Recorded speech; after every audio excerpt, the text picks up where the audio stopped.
সবাই তালি বাজাবে এবং আমি ওখানকার হচ্ছে topper. Then I realized, okay, something really happened. আমাকে খুশি হতে হবে and I got excited. Then I found out বাংলাদেশে একমাত্র এবং প্রথম department. Yes, I am. And I'm proud, by the way. আবার আমার কাছে মনে হয় যে বাংলাদেশে ফেরত গিয়ে আমার নতুন করে শুরু করা উচিত। 10,000 ঘন্টার অনুশীলন। হ্যাঁ বন্ধুরা, 10,000 ঘন্টার অনুশীলনই পারে মানুষের মস্তিষ্কের কোনো কনসেপ্টকে স্থায়ী করে তাকে লক্ষ্য পূরণের দিকে নিয়ে যেতে। এই তত্ত্বটি জনপ্রিয় করে তোলেন লেখক ম্যালকম গ্ল্যাডওয়েল। তবে এর দ্বিমত রয়েছে। অনেক গবেষকরাই মনে করেন যে শুধুমাত্র ঘন্টার হিসাবে নয়, মানুষের অবস্থা ভেদে তার মানসিকতা, লক্ষ্য পূরণের একাগ্রতা এবং নানাবিধ কারণ এর সাথে থাকতে পারে। আর এর পেছনে মূলত এই ডিবেট, এই সমস্ত কিছুর একটি সত্যতা হয়তো যাচাই হতে পারে আমাদের আজকের অতিথিদের মাধ্যমে। কারণ আজকে যারা আমাদের অতিথি হয়ে এসেছেন তারা প্রত্যেকে ড্যাফোডিল ইন্টারন্যাশনাল ইউনিভার্সিটির 13তম কনভোকেশনের গোল্ড মেডালিস্ট। তাদের 4 বছরের দীর্ঘ বিশ্ববিদ্যালয় জীবনের ধারাবাহিকতা রক্ষা করতে তাদের স্ট্র্যাটেজি কী ছিল সেটা আমরা তাদের গল্পে জানব। সবাইকে স্বাগতম জানাচ্ছি আমাদের আজকের ক্যাম্পাস টিভির বিশেষ আয়োজন গোল্ডেন ভয়েসের সিজন 2তে ড্যাফোডিল চ্যাপ্টারে। এবং পরিচয় করিয়ে দিচ্ছি আমাদের আজকের অতিথিদের, যারা প্রত্যেকে 13তম কনভোকেশনের গোল্ড মেডালিস্ট, অফকোর্স ড্যাফোডিল চ্যাপ্টারের। আমাদের সঙ্গে রয়েছেন nutrition and food engineering department থেকে স্বপ্নিল আক্তার নূ, রয়েছেন ফার্মেসি বিভাগ থেকে মুনতাসির সরকার, কম্পিউটার সায়েন্স অ্যান্ড ইঞ্জিনিয়ারিং বিভাগ থেকে রয়েছেন Anjir Rahman Khan, multimedia and creative technology থেকে মোহাম্মদ তুহিন ইসলাম, টেক্সটাইল ইঞ্জিনিয়ারিং থেকে শাহরিয়ার শহীদ, ইনোভেশন অ্যান্ড এন্টারপ্রেনারশিপ ডিপার্টমেন্ট থেকে রয়েছেন বাইজিৎ চৌধুরী। আপনাদের সবাইকে স্বাগতম জানাচ্ছি আমাদের আজকের আয়োজনে। আপনাদেরকে আলাদা করে পরিচয় করিয়ে দেওয়ার কিচ্ছু নেই, কারণ আমাদের দর্শকরা ইতোমধ্যে আপনাদেরকে চিনেন এবং আপনাদের সম্পর্কে জানেন। কারণ হচ্ছে অধিকাংশ দর্শকই আসলে ড্যাফোডিল ইন্টারন্যাশনাল ইউনিভার্সিটি সহ অন্যান্য জায়গার আমাদের যারা স্টুডেন্ট আছেন তাদের কাছে ইতোমধ্যে আপনারা একটা রোল মডেল হিসেবে হয়তো পৌঁছে গেছেন। আপনাদের কাছে প্রথমে জানতে চাই যে আসলে যখন প্রথম জানলেন যে আসলে আপনারা গোল্ড মেডেলিস্ট হিসেবে নিজেদের নাম আপনাদের এসেছে, আপনাদের অনুভূতিটা কী ছিল? প্রথমে শুরু আসলে আরিফুল রহমান, আপনার কাছ থেকে শুরু করি। প্রথম যখন শুনলেন যে আসলে গোল্ড মেডেলিস্ট হিসেবে আপনার নাম এসেছে। ধন্যবাদ ভাইয়া। আমার গল্পটা হয়তো কিছুটা ইন্টারেস্টিং হবে, কারণ আমার পুরো জার্নিতে আমার বাবা আমার উপরে অনেক বিশ্বাস রেখেছে, আমাকে অনেক সাপোর্ট করেছে। আর আমি যে গোল্ড মেডেলিস্ট 13তম কনভোকেশনের, সেই নিউজটা আমি আমার বাবার কাছ থেকে পেয়েছি। কারণ যখন এক্সাম সেন্টার থেকে আমাকে কল করা হয়েছিল তখন ফর সাম রিজন আমি কলটা রিসিভ করতে পারিনি। পরে ওরা আমার বাবাকে রিচ করেছিল এবং আমার বাবা আমাকে কল করে আমাকে জানায় যে আমাকে কল করা হয়েছিল ভার্সিটি থেকে। এখন ওরা বলল তুমি কি একটা মেডেল পাবা। উনি একদম শিওর দিয়ে বলতে পারেনি যে ওনারা আসলে কি বলছে। তো পরবর্তীতে আমি আবার এক্সাম সেন্টারে কল দিয়ে আমি নিজে শিওর হই, দেন আমি ওনাকে জানাই। তো আলহামদুলিল্লাহ আমি এমন একজন মানুষের কাছে জানতে পেরেছি যার অবদান সবচেয়ে বেশি ছিল আমার ওই পদকটা পাওয়ার জন্য। আলহামদুলিল্লাহ আমি অনেক হ্যাপি, আমার বাবাও অনেক হ্যাপি ছিল। আমি একটু তুহিনের কাছে শুনবো যে যখন আপনি জানলেন যে আসলে আপনি গোল্ড মেডালিস্ট, প্রথম কাকে আসলে আপনার স্মরণে আসছে, কিংবা থাকে না যে তার সাথে আমি কন্ট্যাক্ট করেছি? আচ্ছা, যখন কলটা যায় আমাদের ভার্সিটি থেকে তখন আমি আমার ফ্যামিলি মেম্বারের সাথে থাকি, তাও আমরা একসাথে ছিলাম হচ্ছে বাগানের মধ্যে। তো আমি কিছুটা গেস করতে পেরেছিলাম যেহেতু ভার্সিটি থেকে কিছু একটা কল পাবো হয়তো বা। দেন প্রথমে আমি আলহামদুলিল্লাহ বলি, দেন হচ্ছে আমার বড় ভাইকে আমি ফোন দিই। বড় ভাইয়ের কথা সবসময় স্মরণে আসে যে প্রথমে স্মরণে আসে যে আমার ভাই এই জার্নির মধ্যে সব থেকে বেশি কন্ট্রিবিউট করেছে, আমাকে সাপোর্ট দিয়েছে, মোটিভেশন দিয়েছে। তো ভাইয়ের কথাই সবার প্রথমে মনে এসেছিল। মানে এই জিনিসটা খুব চমৎকার যে আসলে যখন আমরা সাধারণত বাবা মার প্রতি সবসময় আমাদের একটা থাকে না যে আমাদের একটা কৃতজ্ঞতার জায়গা থাকে, আপনার ক্ষেত্রে আপনার বড় ভাই যে গার্জিয়ান হিসেবে আসলে আমাদের সামনে দাঁড়াতে পারে আমাদের জীবনে, এটা চমৎকার একটা উদাহরণ আসলে আপনার কাছ থেকে পেলাম। আমি একটু আনজির আপনার কাছ থেকে জানতে চাই যে আসলে আপনার ডিপার্টমেন্ট থেকে যখন আপনি যখন গোল্ড মেডালিস্ট হলেন, এবং এটা খুবই আসলে কম্পিটিটিভ একটা জায়গা আপনার ফিল্ডটা, সো প্রথম জানলেন কি ফিল ছিল, এবং থাকে না যে আপনার প্ল্যানিং বা কি ধরনের জিনিস নিয়ে আসলে আপনি 4 বছরে এই যাত্রাটা ছিল আপনার? ফার্স্টে যখন জানলাম তখন ইম্প্যাক্টটা বুঝতে পারি নাই। when I let my friends know, they were really excited, they were saying alhamdulillah alhamdulillah and খুশিতে লাফালাফি করছিল। Then I realized, okay, something really happened. আমাকে খুশি হতে হবে and I got excited ওদের এক্সাইটেডমেন্ট দেখে। and journey I am really good at calculating. আমি সবসময় যোগ বিয়োগ করতাম যে আচ্ছা ঠিক আছে, কুইজে কত পেলাম, মিডে কত পেলাম। কোনো রকম যদি মিডে ভালো মার্ক থাকতো, কুইজে ভালো মার্ক থাকতো, ফাইনালে বলতাম আচ্ছা ঠিক আছে 40-এ 25 পেলেই তো হয়ে যাচ্ছে, এরকম। দ্যাট মিনস আসলে 4 বছরের জীবন পুরোটাই ছিল হচ্ছে, আমি যদি বলি ক্যালকুলেশন, অর্থাৎ অনেকেই বলে থাকেন যে আসলে জীবনটাই একটা অঙ্ক, লাইক একটা ম্যাথমেটিক্স। সো আপনি বলা যায় ওই রুলসটা আসলে ফলো করেছেন, যে প্রতিদিনের জায়গাটা আপনি ক্লিয়ার রেখেছেন। কনসিস্টেন্সি, যেটা আসলে সবচাইতে বেশি আমাদের এই সময়ে এসে আসলে রেয়ার থিংস, আমাদের যতগুলো অভ্যাস আছে। সো আমরা আসলে এটা নিয়ে কথা বলছিলাম শুরুতে, আমার ইন্ট্রোতেও আমি বলেছি যে আসলে কোনো না কোনো একটা জায়গায় আসলে আমরা নিজেদের লক্ষ্য পূরণের জন্য সবসময় স্টাক থাকি, যেটা আসলে যখন মিস হয় তখন আসলে আমাদের লক্ষ্যটাও মিস হয়ে যায়। সো আমি একটু অন্যদের কাছেও জানতে চাবো, মুনতাসির আপনি, আমি আপনাকে পার্সোনালি চিনি, আপনি খেলাধুলায় প্রচণ্ড ভালো, এবং এই যে খেলাধুলার একটা লাইফ এবং পাশাপাশি আবার পড়াশোনায়, আমি জানতাম না আপনি যে এত ভালো, আবার মানে একাডেমিক লাইফেও যে আপনার এত চমৎকার অর্জন থাকতে পারে, এটা আমি কল্পনা করি নাই। সো এই ব্যালেন্সটা কিভাবে করেছেন? আর প্রথম যখন শুনলেন যে আপনি গোল্ড মেডালিস্ট হিসেবে আসলে আপনার নাম এসেছে, কী ধরনের অনুভূতি ছিল? ওকে, সো ফার্স্টে যখন কলটা আসলো আমি তখন বাসাতে ছিলাম, আমি রাজশাহী গিয়েছিলাম একদিনের জন্য, এবং সেই একদিনেই আমার কলটা আসে। অ্যান্ড যখন কলটা আসে আমার আম্মু ঠিক আমার সামনে দাঁড়িয়েছিলেন অ্যাট দ্যাট ভেরি মোমেন্ট। তো আমার এই প্রাপ্তিটা সবথেকে বেশি যাকে আমি ডেডিকেট করতে চাইতাম সেটা ছিল আমার মা, এবং সেই নিউজটা সর্বপ্রথম আমার মায়ের সামনে আসে। ব্যাপারটা কাকতালীয় হলেও মানে খুবই সারপ্রাইজিং ছিল আমার জন্য এবং খুবই মেমোরেবল। আর ব্যালেন্সের যে কথাটা বললেন, পড়াশোনা খেলাধুলা এগুলা, তো আমি ইউনিভার্সিটি লাইফটাকে আসলে পড়াশোনা খেলাধুলাকে আলাদা কোনো অ্যাক্টিভিটি হিসেবে দেখি না। সব কিছুই আমার কাছে মানে মনে হয় সব কিছুরই ব্যালেন্স রাখা দরকার। তো আমি পড়াশোনা করেছি, অ্যাট দ্য সেম টাইম শুধু যে খেলাধুলা তা না, খেলাধুলার পাশাপাশি অন্যান্য যে অ্যাক্টিভিটিস যেগুলো আছে সেগুলোতে ইনভলভ হওয়ার চেষ্টা করেছি। এটার বড় একটা কারণ হচ্ছে যে অ্যাকচুয়ালি আমার বাল্যকাল কেটেছে ক্যাডেট কলেজে, এবং ক্যাডেট কলেজ এমন একটা জায়গা সেখানে আসলে পড়াশোনা মানে অল্প সময় থাকে, বাট আপনার বাকি যে অ্যাক্টিভিটিস যেগুলো সেগুলোতে অনেক বেশি এফোর্ট দেওয়া হয়, বিকজ বলা হয় আমরা অফিসার্স ম্যাটেরিয়াল, এই জন্য। তো হয়তো সেখান থেকেই বিল্ট ইন ভেতরে কিছু জিনিসপত্র আমার হয়তো রয়ে গেছে। তো আমি এখানে আসার পরেও চেষ্টা করেছি পড়াশোনাটা স্ট্র্যাটেজিক্যালি করার এবং পাশাপাশি অন্যান্য অ্যাক্টিভিটিসে নিজেকে ইনভলভ করার, বিকজ আমি এনজয় করি, আমি সব কিছু এনজয় করি। ইনফ্যাক্ট আমি পড়াশোনাটাকেও এনজয় করি। টাইম কনজিউমিংয়ের যে ব্যাপারটা ছিল, আমরা সাধারণত আসলে এই জায়গাটায় হয়তো অনেক বেশি আজকাল একটু হলেও মনে হয় আমাদের জানার দরকার আছে। আপনারা কিভাবে আসলে টাইম ম্যানেজমেন্টের জায়গাটায় আসলে? ওকে, সো টাইম ম্যানেজমেন্ট বলতে গেলে আসলে এরকম রুটিন মাফিক কখনো হয় না। আমি কখনো কাউকে দেখিনি যে সকালবেলা 7টায় উঠবো, 7:30-তে ব্রেকফাস্ট করবো। It doesn't work like that, আসলে আমাদের ব্রেন নিতে পারে না এগুলো। সো আমি যে কাজটা করতাম, আমি আসলে টাইম ম্যানেজমেন্ট না করে টাস্ক ম্যানেজমেন্ট করতাম। ওকে, টাস্ক ম্যানেজমেন্ট, যে আমার এই কাজটা করে ফেলতে হবে। Like right now, still now, আপনি যদি আমার টু ডু লিস্ট দেখেন, আমার মোটামুটি 5 থেকে 7টা টু ডু লিস্ট আছে আজকের শুধুমাত্র। সো আমি নিজের ব্রেনকে প্রেশারে ফেলি না, কাজগুলো গুছিয়ে রাখি এবং চেষ্টা করি যে সেটাকে অ্যাটলিস্ট 80% 90% কমপ্লিট করে ফেলার, ডিউ না রাখার অ্যাটলিস্ট আমি চেষ্টা করি। সো আলটিমেটলি আমার মাথায় যে আমার অমুক ঘটিকার মধ্যে ওই কাজটা সেরে ফেলতে হবে, এই প্রেশার আমার থাকে না। সো আমি আমার ব্রেনকে খুব রিল্যাক্সে রাখতে পারি এই জন্য, আই গেস। সো আসলে যেটা আমি আসলে ফাইন্ড আউট করছি যে আসলে মনে হয় আপনাদের সবার সাথে আসলে এটা সিমিলারিটিস হবে কি না আমি জানি না, বাট আমি আসলে ফাইন্ড আউট করলাম যে টাইম ম্যানেজমেন্ট এই শব্দটার সাথে আমরা যেভাবে আসলে খুব বেশি এটা নিয়ে সিনসিয়ার থাকি বা এটার প্রতি সিরিয়াস থাকি, এর চাইতে বেশি টু ডু লিস্টটা, যে আসলে আমার কি করা উচিত, কখন করা উচিত, এইটা আসলে বেশি ইম্পর্টেন্ট। আমি জানি না যে আমাদের দর্শক বন্ধু যারা আছেন বা দর্শক যারা আসলে আজকের প্রোগ্রামটি দেখবেন, তাদের অনেকেরই হয়তো আমাদের মানসিকতার কিছু জায়গায় হয়তো চেঞ্জ হয়ে আসবে, তাদের প্রতিদিনের জীবনে হয়তো কিছু একটা চেঞ্জ আসবে ইনশাল্লাহ। বায়েজিৎ, আমি একটু আপনার কাছে জানতে চাই, এন্টারপ্রেনারশিপ ডিপার্টমেন্ট থেকে আপনি গোল্ড মেডালিস্ট, এবং উদ্যোক্তা হওয়ার জন্য আসলে সত্যিকার অর্থে একাডেমিক পড়াশোনার প্রয়োজন রয়েছে কিনা এবং কতটুকু আসলে আপনি এখান থেকে শিখেছেন সেটাও একটু জানতে চাবো, পাশাপাশি আপনার অনুভূতিটা। সো থ্যাংক ইউ ভাইয়া। প্রথম আমার ফোনে আসলে কল আসে, 3টা কল আসে আমি যখন মেট্রোতে ছিলাম।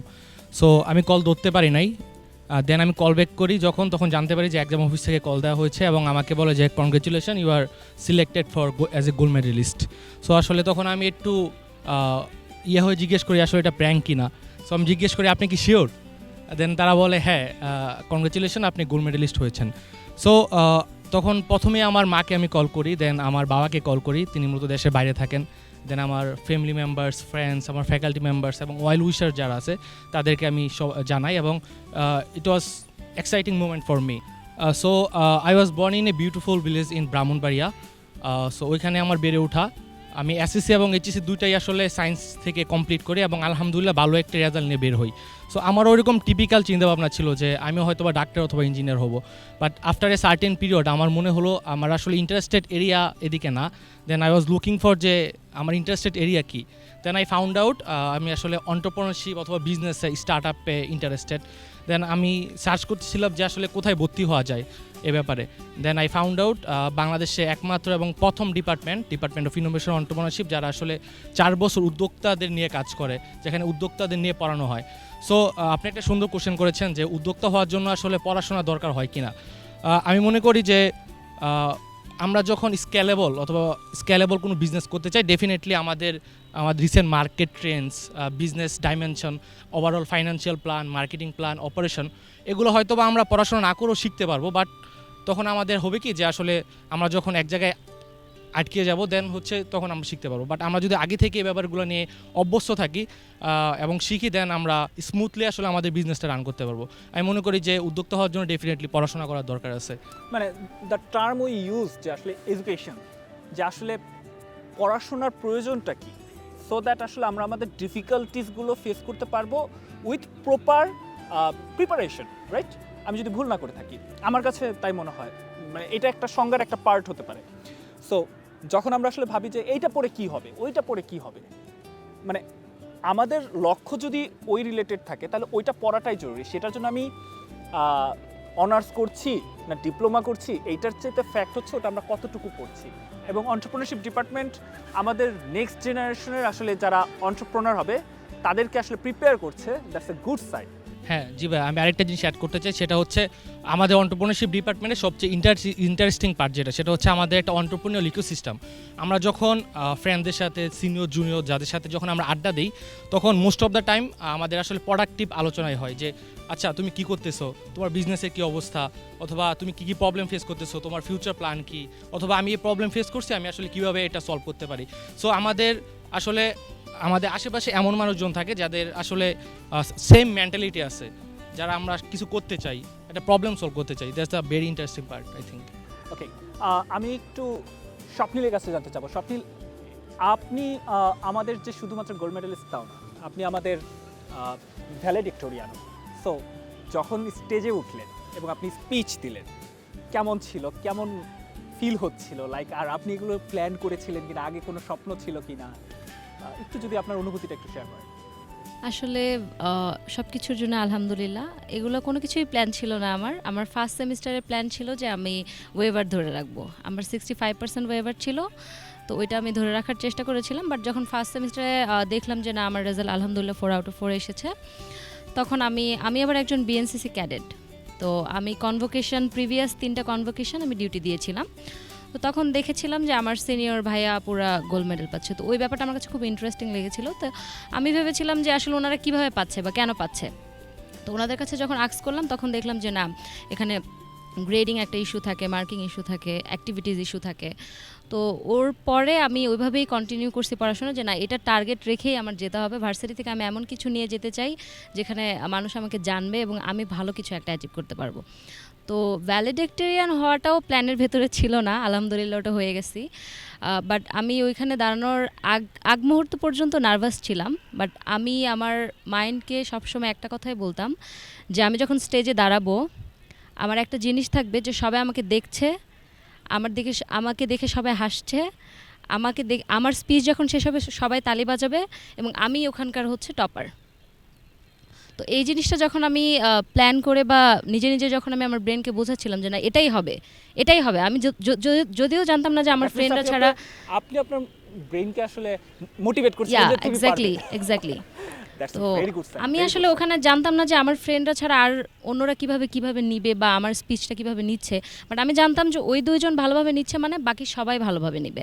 তো এই পজিটিভিটির দিক দিয়ে আর কি ভালোভাবে আলহামদুলিল্লাহ শেষ করতে পেরেছিলাম। দ্যাট মিনস আসলে আমি যদি ভুল না করে থাকি, অনেক সময় আমরা নেগেটিভ চিন্তা ভাবনা আমাদের মাথায় আসলে গেঁথে ফেলি যে আসলে আমাকে দিয়ে হবে না, বা ফাইন করছে ওর মতো কি আমি নাকি। আমরা এই ধরনের কথাগুলো যখন আমাদের ব্রেইনে বলি, সামহাও এটা আমাদের লাইফে কোনো না কোনোভাবে ইম্প্যাক্ট ফেলে, আমাদের কাজে ইম্প্যাক্ট ফেলে। That's a very good sign যখন আমরা আসলে প্রতিদিন আমাদের নিজেদেরকে প্রশ্ন করতে থাকি যে না তুমি পারবে, কেন পারবে না। এবং আপনি ঠিক সেই কাজটাই করেছেন, আপনি আপনার ব্রেনকে বোঝাচ্ছিলেন যে না তোমাকে দেই হবে, তোমাকে এটা করতে হবে। আমরা যখন আমাদের বাউন্ডারিটাকে আসলে পুশ করতে থাকি, দ্যাটস হোয়েন আসলে আমরা আমাদের গোল অ্যাচিভের দিকে এগিয়ে যাই। সো স্বপ্নিল, আরেকটা প্রশ্ন আসলে আমি আসলে জানতে চাই পার্সোনালি যে আসলে কেন আপনি নিউট্রিশন এবং ফুড ইঞ্জিনিয়ারিংয়ের মতো একটা বিভাগে আসলে কেন ভর্তি হলেন? এই বিভাগটাকে আমি বোঝাচ্ছি এইভাবে, অনেকেই বলে যে না এটা পড়ে কি হবে, ওইটা পড়ে কি হবে, আপনি কেন চুজ করেছিলেন? আচ্ছা, তো ফার্স্টে আমারও প্ল্যান ছিল না যে আমি এই সাবজেক্টে ভর্তি হব। আমার ইচ্ছে ছিল ইঞ্জিনিয়ারিং কোনো সাবজেক্টে ভর্তি হব, তারপর ওইখানে বিএসসি কমপ্লিট করব। বাট আমার আব্বুর পছন্দ ছিল পাবলিক হেলথ রিলেটেড সাবজেক্ট। তো সেইখান থেকে আর কি ফ্যামিলির চয়েসটাকে আমার মনে হলো যে না, এটাই সিলেক্ট করা উচিত। আর এই সাবজেক্টটা নিয়ে মানুষের অনেক ভুল ধারণাও আছে যে এটা নিয়ে পড়ে কী হবে, সব তো খাবার রিলেটেড, বা খাবারের নিয়ে কি পড়াশোনা করব। বাট দিন শেষে আমার আব্বু একটা কথা বলে যে মানুষ যতদিন আছে খাবার ততদিন থাকবেই। আর এখন অনেক প্রসেস ফুড হচ্ছে, অনেক খাবার নতুন নতুন বের হচ্ছে, ইনোভেটিভ খাবার তৈরি হচ্ছে। তো এর পেছনে যারা থাকে তারা কিন্তু ফুড ব্যাকগ্রাউন্ড থেকেই ম্যাক্সিমাম পড়ে এসে আর কি থাকে। তো সেদিক থেকে আমার মনে হচ্ছে যে এটা অনেক গ্রোয়িং সাবজেক্ট বাংলাদেশে, কারণ বহির্বিশ্বে এটার খুবই ডিমান্ড আছে এই সাবজেক্টের। তারা নিউট্রিশন জিনিসটাকে অনেক বেশি অ্যাপ্রিসিয়েট করে। তো এই কারণে আমার মনে হয়েছে যে না, এই সাবজেক্টটা নিয়ে পড়া উচিত। যে একটা কমন লাইন আমরা বলে থাকি হেলথ ইজ ওয়েলথ, এবং আমাদের এখন এই সময়টা আসছে যে আসলে আমরা নিজেদের স্বাস্থ্যের প্রতি কতটুকু সচেতন সেটার উপর নির্ভর করে আসলে আমরা কতটুকু সচেতনভাবে আমাদের লক্ষ্য পূরণ করতে পারবো।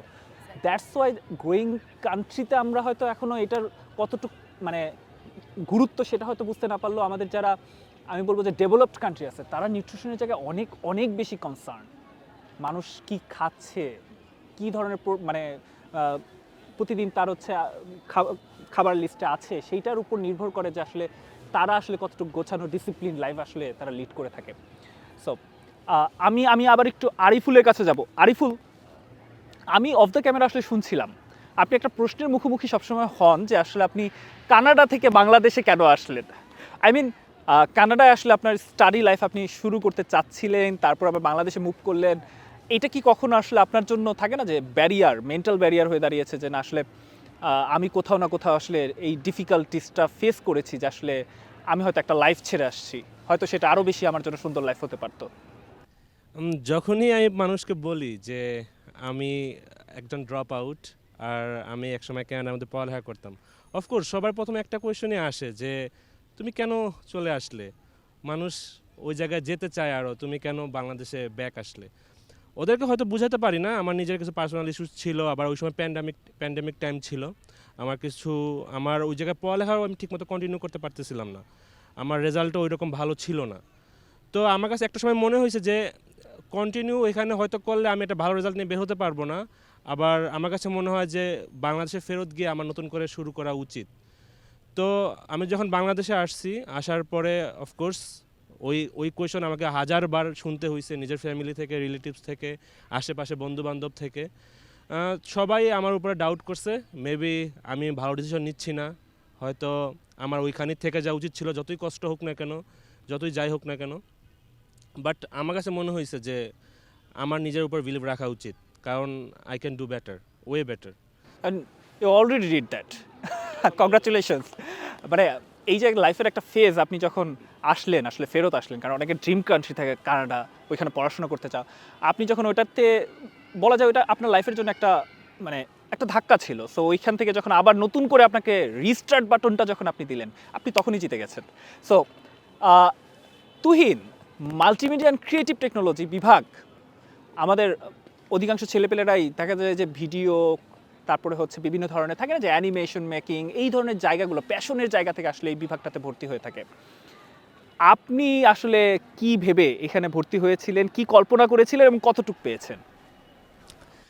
ওকে, আমি প্রথম আমার পড়াশোনা স্টার্ট করি হচ্ছে ইংরেজি ডিপার্টমেন্ট দিয়ে, দেন ইংলিশ ডিপার্টমেন্ট দিয়ে, দেন হচ্ছে আমি অলমোস্ট 1.5 বছরের মতো আমি স্পেন্ড করি সেখানে। তারপর ইন দ্য মিন টাইম আমি জাস্ট ফিল করতেছিলাম যে আমি সাবজেক্টটাকে এনজয় করতে পারছি না। তো ওই জায়গা থেকে আমি একটু চিন্তা করা শুরু করলাম, তার পাশাপাশি আমার ভাই ছিল, ভাইও বলল যে অন্য কোথাও সুইচ করা যায় কি না। তো দেন ছোটোবেলা থেকে একটা টেকনোলজির প্রতি একটা খুব বেশি একটা ভালোবাসা কাজ করতো। তো সেই জায়গা থেকেই খোঁজখবর নিয়ে আমি ভাবলাম যে না, এখান থেকে এখানে আর কন্টিনিউ করা ঠিক হবে না, এখান থেকে মুভ করি। তো তারপর সাবজেক্ট নিয়ে খোঁজাখুঁজি করলাম, তারপর দেখলাম যে ড্যাফোডিল ইন্টারন্যাশনাল ইউনিভার্সিটিতে multimedia and creative technology department আছে। তো এটা নিয়ে খোঁজখবর নেওয়ার পর দেন আমি সিদ্ধান্ত নিলাম তাহলে এটাই হবে আই গেস আমার জন্য একটা বেস্ট সাবজেক্ট, যেটাতে আমি পড়াশোনা করলাম। পড়াশোনা করলে প্যাশনের সাথে সাথে হচ্ছে আমার এই এন্টায়ার একাডেমিক জার্নিটাকে আমি কমপ্লিট করতে পারবো। মানে যে কল্পনা নিয়ে আপনি ভার্সিটিতে আসছিলেন যে আসলে আপনি এই প্রফেশনের দিকে বা এই ধরনের টেকনোলজি রিলেটেড ফিল্ডে আসলে আপনার মানে নিজের একটা কি বলা যায় এটাকে, আপনি ওইখানে আসলে বিচরণ করবেন, সো ওইটা কি আসলে আপনার পূরণ হয়েছে কি না? জি আলহামদুলিল্লাহ পূরণ হয়েছে। আমি শুরুতে কিছুই ছিলাম না, বাট এখন আমি মনে করছি আমি কিছু একটা আছি। চমৎকার। So Anjir, I was looking যে আসলে প্রথম কথা আপনি খুবই পজিটিভ পারসন। আপনি প্রত্যেকের ইসের যাদের গল্পগুলোই শুনছিলেন সেটা সেলিব্রেট করছিলেন, তাকে সামহাও তাকে ক্ল্যাপ করছিলেন। সো পাশাপাশি ইউর গুড লিসেনার, মানে আমি দেখছিলাম আপনি সবার গল্প শুনছিলেন আলাদা আলাদা করে। আমাদের যারা আসলে এখন স্টুডেন্ট, আমরাও যখন স্টুডেন্ট লাইফ পার করেছি, অনেক সময় আমরা দেখি যে আমাদের ভিতর এই মনোযোগটার প্রচণ্ড অভাব আছে। যখন আমরা আসলে থাকে না যে নিজের সারাউন্ডিংস যারা আছে তাদের লাইফটা দেখা কিংবা তাদেরকে আসলে উৎসাহ জোগানো নিজের সাথে সাথে গ্রোথের জায়গাটাতে, এই জায়গাটাকে আপনি কিভাবে দেখেন পজিটিভিটি, বা আমাদের যারা নেক্সট আছে স্টুডেন্ট তাদের পজিটিভিটি বাড়ানোর জন্য আসলে কী ধরনের লাইফ আসলে তাদের লিড করা উচিত, কোন কোন জায়গাগুলোতে লক্ষ্য রাখা উচিত? অবজার্ভ তো, তাই না? অবজার্ভ করলে অনেক কিছু দেখা যায়, বোঝা যায়, যেটা নর্মালি বোঝা যায় না।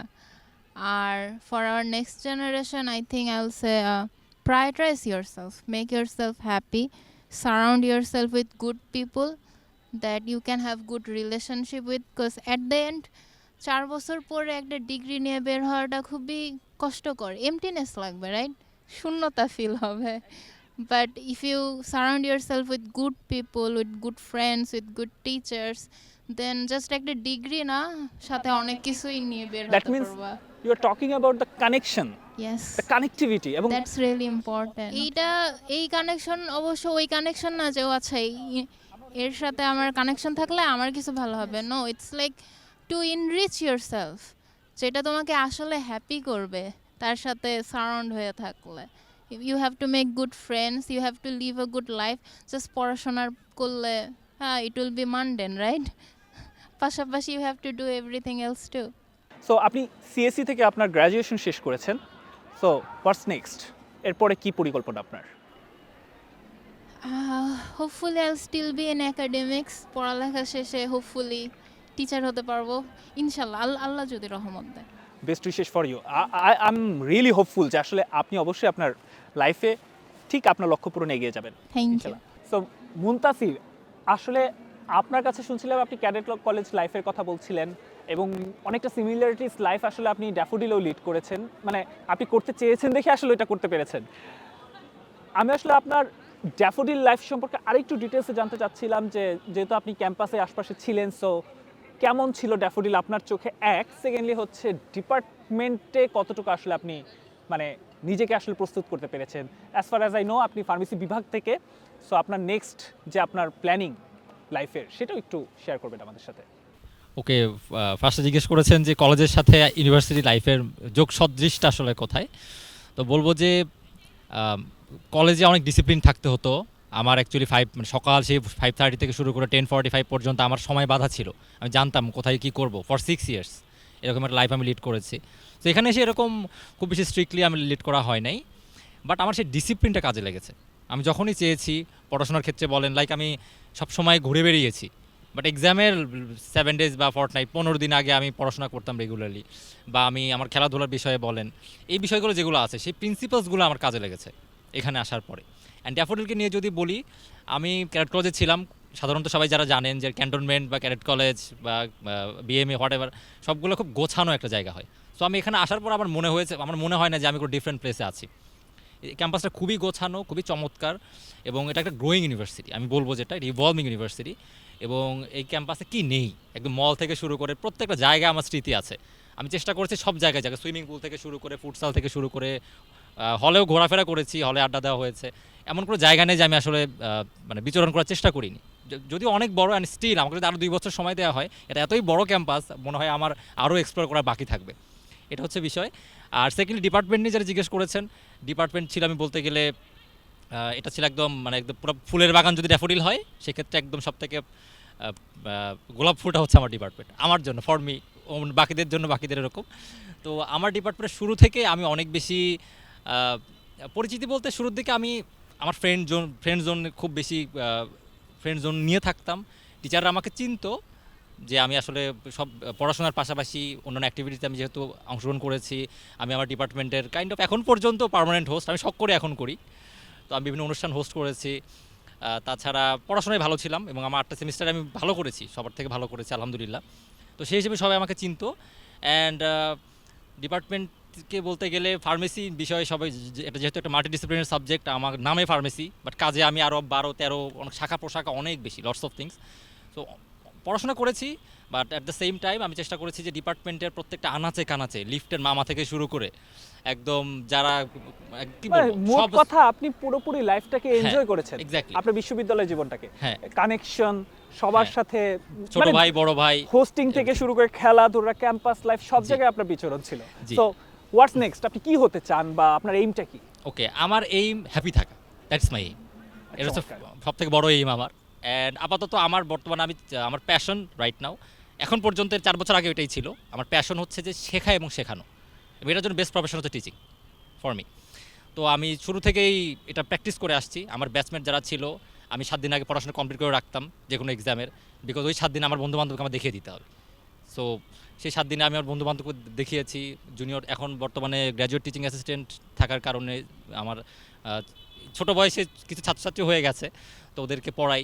তো আমি খুব এনজয় করি বিষয়টা। আমি মানে শিখতে পছন্দ করি, শেখাতে পছন্দ করি, এবং এটা আমি বাংলাদেশে থাকি, দেশের যে জায়গায় যাই না কেন, যে পজিশনে যাই না কেন, আমি চেষ্টা করবো আমার এই প্রিন্সিপালটা মেনটেন করার।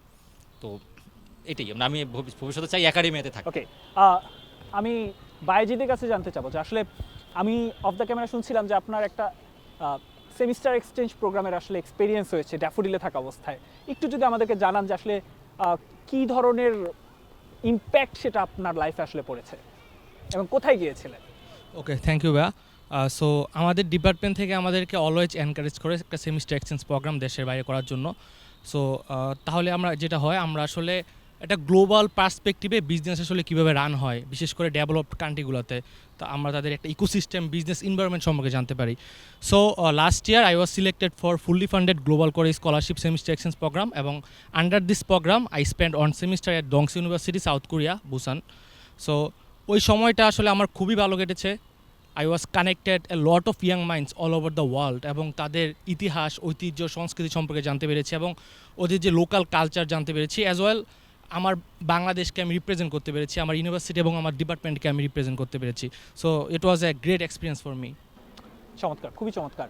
স্বপ্নিল, আপনি যদি আমাদেরকে একটু ছোট্ট করে জানান, যখন আপনি বিএনসিসিতে কাজ করেছেন পড়াশোনার পাশাপাশি, সত্যিকার অর্থেই কি আসলে এই যে মাল্টিপল জায়গায় আসলে যে বিচরণের জায়গাটা, এটা আসলে আপনার পড়াশোনায় কি কোনো মানে প্রভাব ফেলেনি, কিংবা how it helps to grow you? না, এটা একদমই আমার পড়াশোনায় কোনো প্রভাব ফেলেনি। এর একটা কারণ হচ্ছে আমি সব কিছু ব্যালেন্স করে চলার চেষ্টা করি। আমি ভার্সিটি লাইফে এমন কিছু নাই যেটা করি নাই।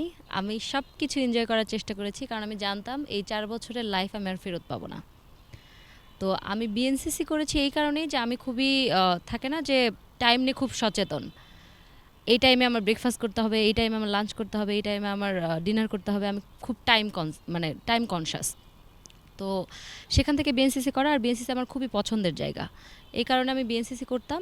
আর আরেকটা কথা হচ্ছে যে শুধু বিএনসিসিই করি নাই, বিএনসিসির পাশাপাশি আমি স্টুডেন্ট অ্যাসোসিয়েট হিসেবে লাইব্রেরিতেও জব করেছিলাম।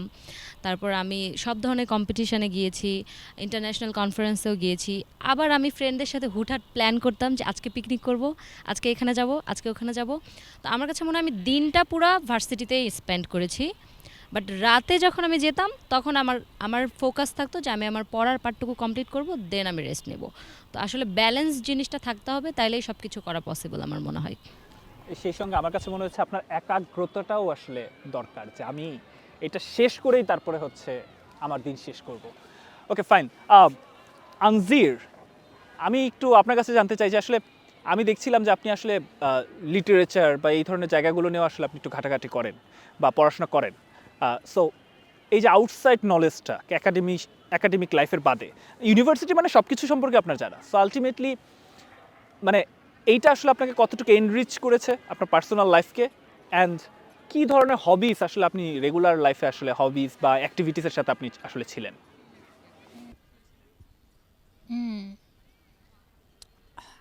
হবি দুই প্রকার আমার, একটা হচ্ছে ক্যারিয়ার ফোকাসড হবি আর একটা হচ্ছে নিজেকে খুশি রাখার জন্য হবে। I don't know if that make sense. Like I did research, আমাদের ইউনিভার্সিটি অনেক research focus, they continue to encourage us to do research, and for me it's a must as I want to be a faculty someday. So I did that and I really like it, reading research paper, writing, and নিজেকে খুশি করার জন্য বই পড়ছি, রান্না বান্না করছি। I love cooking, I love reading books, I love travelling, দেশ বিদেশ ঘোরাঘুরি, আসলে ট্যুরিং। শুধুমাত্র যে আসলে আমরা ভাবি যে আসলে আপনারা যারা আসলে এই যে বলা যায় এটা তো এক ধরনের সাকসেস বা সাকসেসের একটা আপনাদের জন্য গিফট বলা যায় লাইফের জন্য, লাইফে আপনাদের একটা গিফট দিয়েছে, আপনাদের রাস্তাটাকে আসলে উন্মুক্ত করে দিয়েছে যখন আপনারা গোল্ড মেডেল পেয়েছেন, এবং আপনাদের আরও অনেক দূর যাওয়ার আছে। এই যে এই যাত্রাটায় যখন আমরা শুনছিলাম আপনি বলছিলেন কনসিস্টেন্সির কথা, Yes, ধারাবাহিক that's হতে গেলে important. অনেক সময় নিজের বোরিং লাগে, তখন নিজেকে হ্যাপি রাখার জন্য আসলে কিছু না কিছু ওয়ে আসলে তৈরি করে ফেলতে হয়। That's so so so good to know. Tuhin, আপনার কাছে আসলে একটু জানতে চাই যে আসলে একটু যদি আপনি আমাদের জানান যে আসলে ইন ক্যাম্পাস আমাদের থাকে না যে অনেক ধরনের আমাদের কাজ করার সুযোগ থাকে যেটা ভার্সিটি আমাদেরকে প্রোভাইড করে পড়াশোনার পাশাপাশি। আপনি সম্ভবত স্টুডেন্ট অ্যাসোসিয়েট হিসেবে আমাদের মাল্টিমিডিয়া অ্যান্ড ক্রিয়েটিভ টেকনোলজিতে কাজ করেছেন।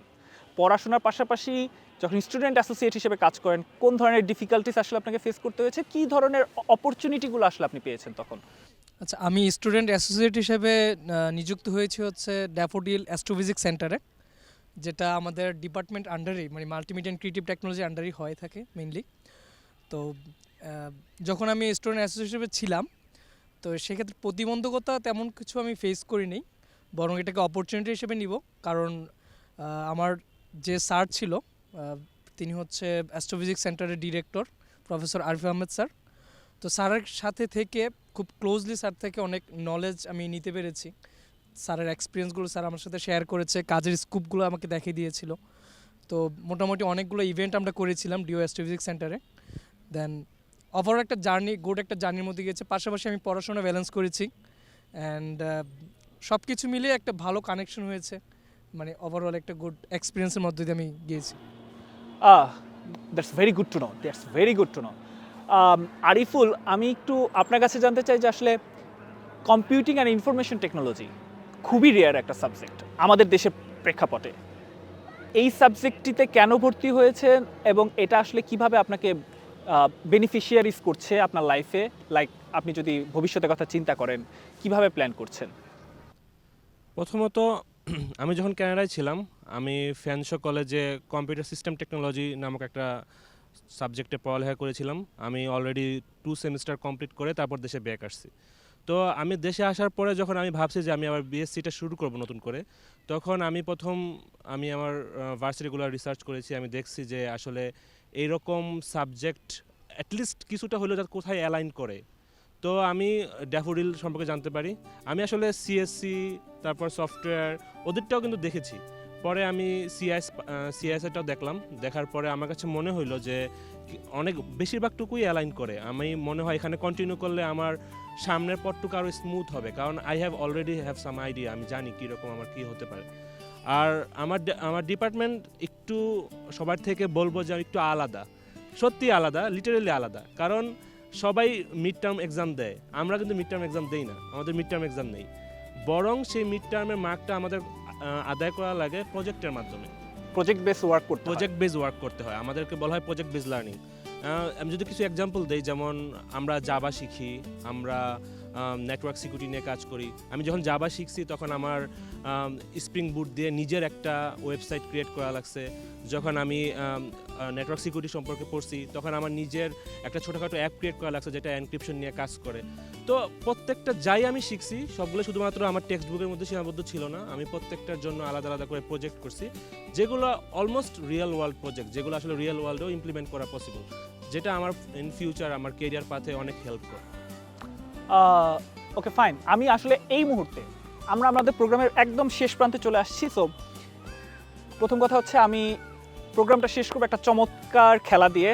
আমরা যে কোনো এক পাশ থেকে ড্যাফোডিল সম্পর্কে একটা বাক্যের শুরু করব, যেটা বাক্যটা শেষ হবে ওইখান থেকে হয়তো কোনো একটা শব্দ বা শব্দমালা সে বলবে, যেটা আমরা এখানে শেষ পর্যন্ত গিয়ে এই বাক্য শেষ করব, ঠিক আছে?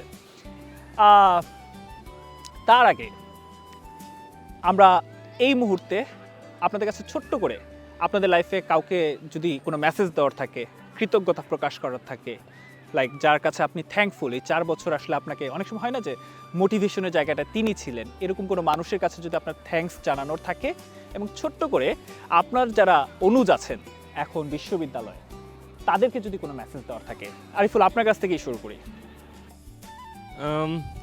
এটা মজার ব্যাপার হচ্ছে যে আমি নিজেও ভ্যালেডিক্টোরিয়ানের শর্ট লিস্টে ছিলাম, তো আমি আমার স্পিচটা নিয়ে অনেক কাজ করেছি।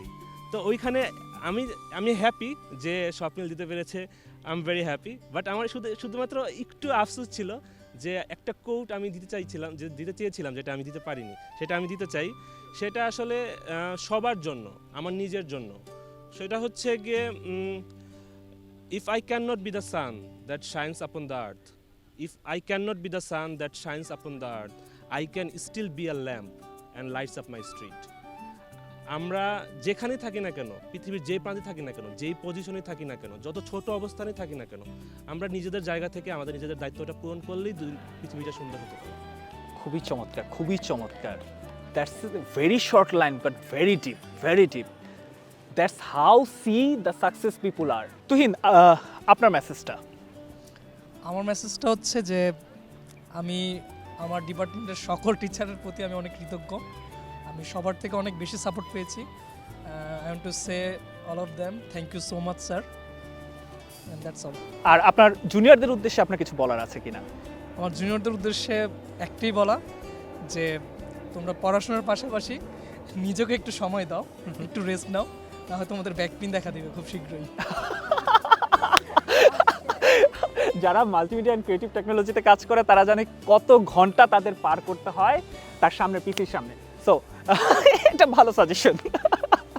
ওকে fine, miss Anjir, last any words? আমিও সেম আরিফুলের মতো বলবো আমার valedictorian speech, because we are the top 3 short listed, and আমার স্পিচটা ছিল for next generation, be ambitious, do not settle for less because you deserve the very best. As Rengoku from Demon Slayer said, set your heart ablaze with courage and kindness. Wow, wow. With courage and kindness. That's the message. That's the message. So, Swapnil, apnar last message and any thanksgiving to anyone? I want to thank my parents and obviously my teachers because they helped me and they trust on me.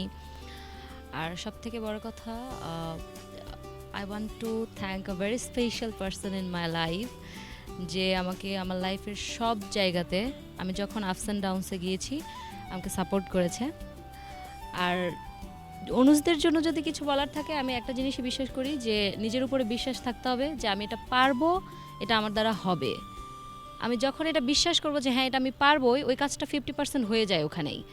তো এই মেসেজটাই আমার, যে নিজের উপরে বিশ্বাস রাখতে হবে এবং ভার্সিটি লাইফ এনজয় করার সাথে পাশাপাশি পড়াশোনাও করতে হবে। ওইটা থেকে দূরে থাকা যাবে না। বাইজেন। So I would like to thank you, my family members, my faculty members, my friends, সবাইকে for always supporting me. And আমার অনুজদের উদ্দেশ্য যদি আমি বলতে চাই, আমি বলবো যে প্রথম থেকে ইউনিভার্সিটিতে আসলে এঙ্গেজ থাকা। যেমন আমি প্রথম থেকে ইউনিভার্সিটিতে অ্যাক্টিভলি এঙ্গেজ ছিলাম। I serve as a president of রিপুলি অন্টারপ্রেনার্স ক্লাব। পাশাপাশি আমাদের ইউনিভার্সিটি থেকে আরও অনেক ধরনের অপরচুনিটি আছে, যেমন অন ক্যাম্পাস জব অপরচুনিটি, যেটা I work as student associate at Industrial Innovation Center, and also I work as teaching assistant at Department of Innovation and Entrepreneurship. So আমাদের আসলে সব কিছু এক্সপ্লোর করা লাগবে, আমাদের যা যা অপরচুনিটি আছে সেগুলো আসলে গ্রেপ করা লাগবে। চমৎকার চমৎকার। মুনতাসির, লাস্ট মেসেজের আগে আসলে আমি আপনার কাছে জানতে চাই, মেসি ও রোনালদো? Of course Messi. আরেকটা কোশ্চেন, সেটা হচ্ছে are you back bencher? Yes I am, and I am proud by that. সবাই ব্যাক। এই যে যেটা বলছিলাম, মানে আমার এই আয়োজনে আমি কতবার গোল্ডেন ভয়েস করেছি, তখনও দেখেছি যে আসলে এই গোল্ড মেডেলিস্টরা লাস্টে এসে আমাকে বলে যে না আমরা সবাই ব্যাক বেঞ্চার, বাট ওইখানে যারা দর্শক আছে, যারা ব্যাক বেঞ্চার এই অনুষ্ঠানটা দেখে, তারা বলে না না না না এরা bookish.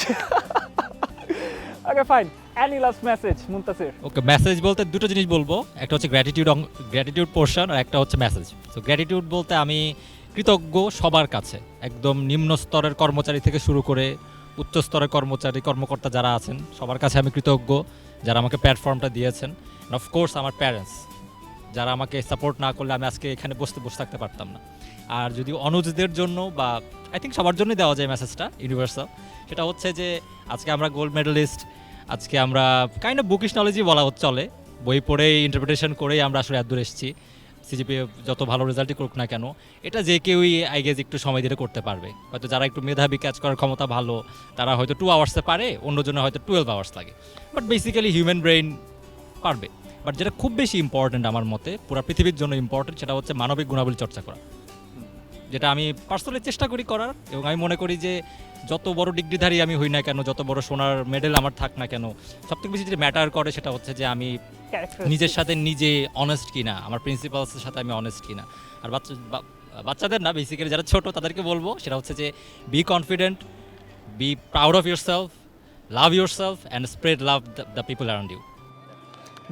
never ever hesitate about your values, the values that matters for আমাদের মানুষের জন্য, আসলে যে আমার ভ্যালুসটা কি। সো দর্শক, আমাদের এখানে আজকে 6 জন আসলে আমাদের গোল্ড মেডেলিস্টরা ছিল। এছাড়াও আসলে আমাদের ড্যাফোডিল ইন্টারন্যাশনাল ইউনিভার্সিটির যে 12 জন গোল্ড মেডেলিস্ট হিসেবে আসলে এখানে আমাদের স্টেজ থেকে তাদের সম্মাননা আসলে নিয়েছিল, তাদের অনেকেই আমাদেরকে মেসেজ দিয়ে গেছেন, সেগুলো এক নজরে আসলে এই ক্যামেরায় দেখে নেব। যেমন আমি যে বিষয়ে এক্সপার্ট সেটা হলো প্রশ্ন করাতে। আমি টিচার হোক, স্টুডেন্ট হোক বা যেই হোক, আমি এমন কোয়েশ্চেন করতাম যে তারা উত্তর পারলেও এটা হিমশিম খেয়ে যেত যে আসলে উত্তরটা কী দেবো। আর আমি কোনো উত্তরই স্যাটিসফাইড হতাম না, কারণ আমার মন মতো ছিল না উত্তরগুলো। আর এটাই আমার সাকসেসের একটা সবচেয়ে বড় দিক ছিল, যে আমি ভালো কোয়েশ্চেন করতে পারি। তখন হচ্ছে আমি বেসিক্যালি অফিস থেকে ফেরত আসতেছিলাম। আমার আর্লি অফিস ছুটি হয়েছিল ওই দিন, বিকজ আমরা আগের দিন সারা রাত কাজ করছি। তো I was really exhausted and I was thinking যে আমি এখন বাসা যাবো, যে ঘুমাবো জাস্ট, আমার আর ভালো লাগতেছে না। আমি ভুলেও গেছি কনভোকেশন কবে। And then I got the call, আমি রিসিভ করলাম। বাসের মধ্যে এত কেওয়াস ছিল, আমি শুনতে পাইনি ফার্স্টে কী বলছে। I was like shaking first time, যে আমি ভাবছি মনে হয় ভুল করেই ফোন দিছে মনে হয়। তার মানে ভাই আমি শুনতে পাইনি, আপনি কি আরেকবার বলবেন? পরে ভাইয়া শান্তিমতো মানে পুরাটা হচ্ছে আরেকবার বললো যে কী কী হয়েছে, and I am getting the gold medal. তারপর আমি বললাম যে ভাইয়া থ্যাংক ইউ, আমি আসলে বুঝছিলাম না কী বলবো। পরে আমি ফোনটা রাখছি, রেখে আই ওয়াজ লাইক বাসের মধ্যে বলে একটা চিল্লানি দিয়ে উঠছি যে I am getting the gold medal. তারপরে হচ্ছে আমি ডিরেক্টলি আমার মাকে ফোন দিছি যে আম্মু আসলে আমাকে যে সাপোর্ট করার যে ইয়াটা ছিল ওটা আসলে বৃথা যায় নাই, আই গট দ্যাট। তারপর হচ্ছে আমি আমার ভাইকে ফোন দিছি, তারপর বাবাকে ফোন দিছি, তারপর ফ্যামিলিতে জানালাম, তারপর আমার খুবই ক্লোজেস্ট একটা বড় ভাই তাকে জানাইলাম। তো আই ওয়াজ রিয়েলি হ্যাপি। আমি বাসায় এসে I was like crying in the whole journey. আমি বাসে লাইক ধানমন্ডি থেকে 20 মাইল আসতেছিলাম, আই ওয়াজ লাইক আমি একটু পরপর নিজেকে আটকেতেছি, বাট আই ওয়াজ ক্রাইং। স্বপ্ন ছিল মেডিকেলে পড়ার, বাট ফরচুনেটলি হয় নাই, কারণ হ্যাঁ কিছুদিন আগে আনফরচুনেটলি ছিল। এখন ভালো লাগতেছে যে না আমি সিভিলকে চুজ করছি। এখন আমার অনেকগুলো অপশন ছিল। সিভিলের আমাদের 5টা ব্রাঞ্চ থাকে মেইনলি, স্ট্রাকচার, জিওটেক, তারপরে হচ্ছে ওয়াটার রিসোর্স, তারপরে হচ্ছে এনভায়রনমেন্টাল ইঞ্জিনিয়ারিং, অ্যান্ড বাকি যেগুলো আছে মাইনর অনেক ব্রাঞ্চ থাকে, কিন্তু আমি এনভায়রনমেন্টকে আমার মেজর হিসেবে চুজ করছি। এটাতে বাইরে পড়ার অনেক অপরচুনিটি আছে। আমারও ইচ্ছা যে বাইরে পড়ার, এমএসসি করার। অ্যান্ড সবচেয়ে বড় থ্যাংক ইউ ড্যাফোডিলকে এই জন্য দিব যে আমাদের যে স্টুডেন্ট মেইলটা দিছে ওইটার কারণে আমরা এতগুলা সেশন করছি গুগল মিটে, মানে ফ্রেন্ডদের সাথে আড্ডা থেকে শুরু করে পরীক্ষার আগের দিন পড়াশোনা এবং সব কিছুই আমরা গুগল মিটে করতে পারছি আনলিমিটেড টাইম দেওয়ার কারণে ওইটাই, এবং সব কিছুর জন্য থ্যাঙ্কফুল। আজকে যারা ক্যামেরার ওপাশে আমাদের এই পুরো অনুষ্ঠানটি দেখছেন, আমি জানি না আসলে আপনারা কীভাবে মেসেজটা নেবেন। সেই বিকেল থেকে শুরু করেছি, এখন সন্ধ্যা গড়িয়ে রাতের কাছাকাছি প্রায়, আমি প্রত্যেকের গল্পগুলো শুনছিলাম তাদের কনসিস্টেন্সির কথা, কেউ বলছিল আসলে ডিসিপ্লিনের কথা, এক্সপ্লোরেশনের কথা বলছিল, এক্সপ্লোর করতে বলেছে বিশ্ববিদ্যালয়ের জীবন পুরোটা। কেউ বলছিল আসলে শুধুমাত্র পড়াশোনা নয়, বরঞ্চ অন্যান্য অ্যাক্টিভিটিসের সাথে কিভাবে আসলে নিজেকে রাখার পরেও লাইফটাকে ব্যালেন্স করতে হয়। কেউ বলছিল হ্যাপিনেসের কথা, নিজেকে হ্যাপি রাখার জন্য কোনো না কোনো অ্যাক্টিভিটিস নিজেকেই বাছাই করে নিতে হয়। কেউ বা বারবারই বলছিল প্যাশনের কথা, আর ডিফিকাল্টিসকে কিভাবে আসলে উপেক্ষা করে নিজের লক্ষ্য পূরণে যেতে হবে। এগুলো আসলে মেটার করে জীবনের জন্য, এই জিনিসগুলোই মেটার করে। যখন আপনি জীবনকে দেখতে পাবেন, লক্ষ্য পূরণের পৌঁছানোর জন্য নিজেকে আসলে গড়ে তুলবেন, তখন এই জিনিসগুলো মেটার করবে। শুধুমাত্র মোটিভেশন নয়, এই ডিসিপ্লিন আর এই শর্তগুলো মেনেই হয়তো সফলতা আসে। বিদায় নিচ্ছি আজকের মতো। তবে আমাদের অতিথিরা আজকে ড্যাফোডিল ইন্টারন্যাশনাল ইউনিভার্সিটি সম্পর্কে একটি করে বাক্য বলবে।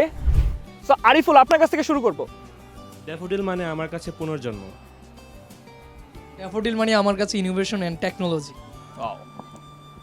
ড্যাফোডিলের ক্যাম্পাস আমার জন্য শান্তিপূর্ণ। হ্যাপিনেস। ড্যাফোডিল আমার জন্য হোম অ্যাওয়ে ফ্রম হোম। খুবই চমৎকার, খুবই চমৎকার। আর ড্যাফোডিল আমাকে অনেকগুলো ভালো বন্ধু দিয়েছে। আরে খুব খুব খুব। ড্যাফোডিল আমাকে তৈরি করেছে who I was suppose to be. Daffodil build myself. চমৎকার, খুবই চমৎকার। দর্শক, আমরা বিদায় নিচ্ছি। আমরা এখানে আরো আড্ডা দিব, তবে আপনাদের কাছ থেকে বিদায়।